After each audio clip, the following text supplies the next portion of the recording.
welcome back to the alarming archives. Today we jump into some true home invasion stories. These stories will rock you to the core. The idea of someone lurking uninvited inside a place where you feel most comfortable, relaxed, and safe is truly terrifying. As of February 4th, 2023, there are assumed to be 1.65 million home invasions yearly. I never thought I'd be part of that statistic, but the events of one fateful night shattered my sense of security and left me questioning the safety of my own sanctuary. It was a bitterly cold winter evening, and I was nestled in my favorite armchair, lost in the pages of a gripping novel. The wind outside howled like a restless spirit, and the darkness pressed against the windows as if seeking entry. My wife, Sarah, and I had just retired to bed, the warmth of our cozy home lulling us into a sense of blissful comfort. Then it happened. A piercing sound of glass shattering echoed through the house. My heart skipped a beat and I sprang from my chair, adrenaline surging through my veins. I could hear Sarah's terrified gasp from the bedroom as we both realized that someone had broken into our home. With trembling hands, I reached for my phone and dialed 911, my voice a frantic whisper as I whispered our address to the dispatcher. I could hear the dispatcher's calming reassurance on the line, but it offered little solace in the face of impending danger. I grabbed a heavy flashlight from a nearby table, my makeshift weapon against the unknown intruder. Slowly and silently, I crept toward the source of the disturbance, the living room where the shattered window had allowed an uninvited guest access to our lives.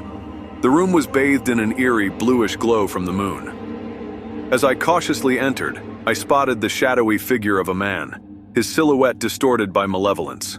His back was turned to me and I could hear the unsettling sound of him rifling through our belongings. My heart pounded like a drum as I raised the flashlight, preparing to confront the intruder. It was a moment of sheer terror and desperate courage. I flicked on the flashlight, its beam cutting through the darkness to reveal the intruder's face, a mask of sinister intent. Without hesitation, the intruder turned to face me, and our eyes locked in a chilling, heart-stopping moment. I could see the cold, unfeeling determination in his gaze, and my blood ran cold. There was no escape. It was a life-and-death struggle in the confines of my own home. With a surge of primal instinct, I lunged at the intruder, wielding the flashlight like a weapon.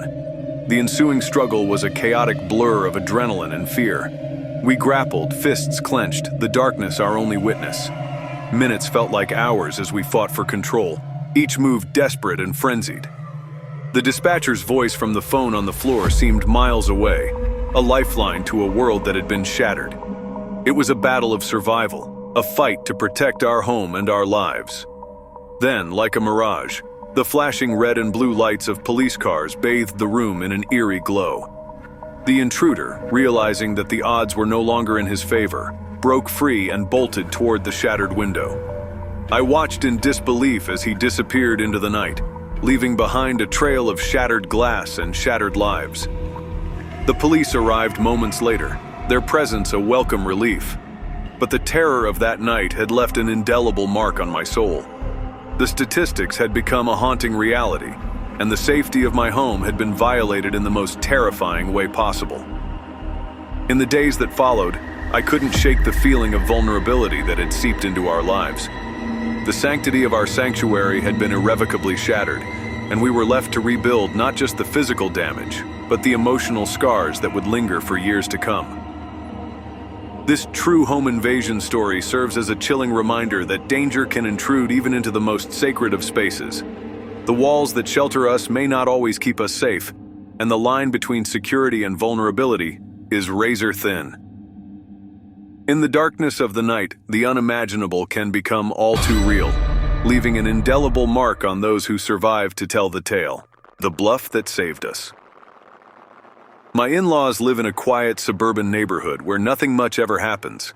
It's the kind of place where everyone knows their neighbors and greets each other with friendly waves. But one evening, the serenity of their peaceful home was shattered by an unexpected and terrifying visitor. It was a typical evening for my in-laws, who were quietly watching television in the living room. They don't speak English very well, having moved to the United States only a few years ago. Despite the language barrier, they had always felt safe in their new home. As darkness fell outside and the television provided a comforting background noise, An ominous presence crept into their house. The intruder, a young man driven by desperation or delinquency, had chosen their home as his target. He slipped in through an unlocked window, his intentions hidden in the shadows. My father-in-law, a strong and resourceful man, had always been prepared for the unexpected. Although he didn't own a gun, he had a clever idea that he hoped would deter the intruder. In the clearest English he could muster, he loudly declared, "Get me my gun!" The words hung heavy in the air, their meaning unmistakable even to someone who didn't speak English fluently. The intruder froze, gripped by the sudden realization that he had entered a potentially dangerous situation. Fear coursed through his veins as he imagined a firearm pointed in his direction.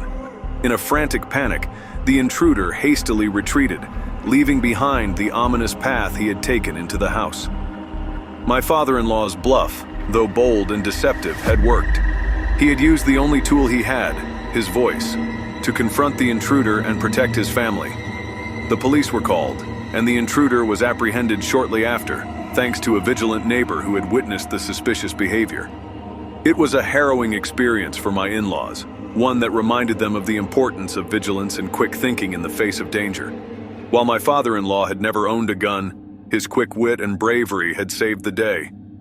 It was a chilling reminder that sometimes, even in the most peaceful neighborhoods, danger can come knocking at your door. Early morning nightmare.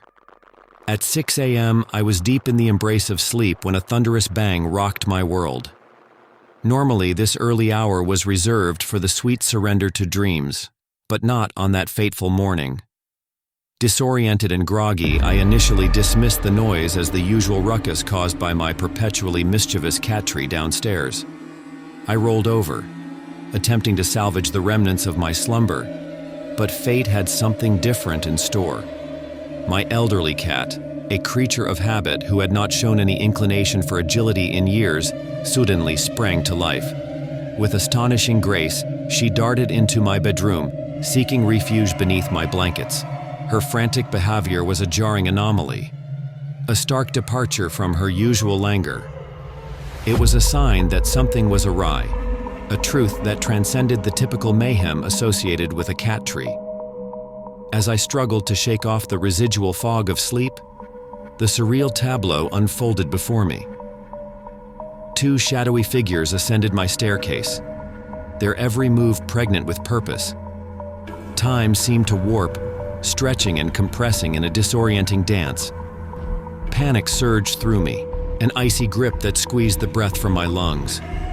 I realized the gravity of the situation in an instant. In a heartbeat, I vaulted from my bed and my voice shattered the morning stillness. "Get the fuck out of my house!" It was a battle cry, a plea, a desperate command, all rolled into one. The room erupted into chaos.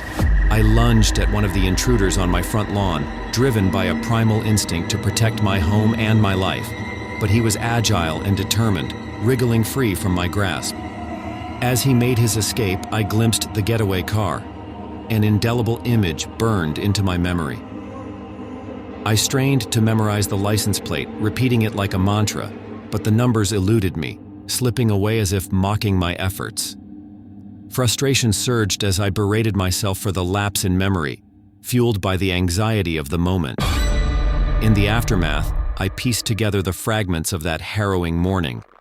I discovered that I had fractured my arm upon impact with the wall and that my feet bore lacerations from the splintered wood of my front door.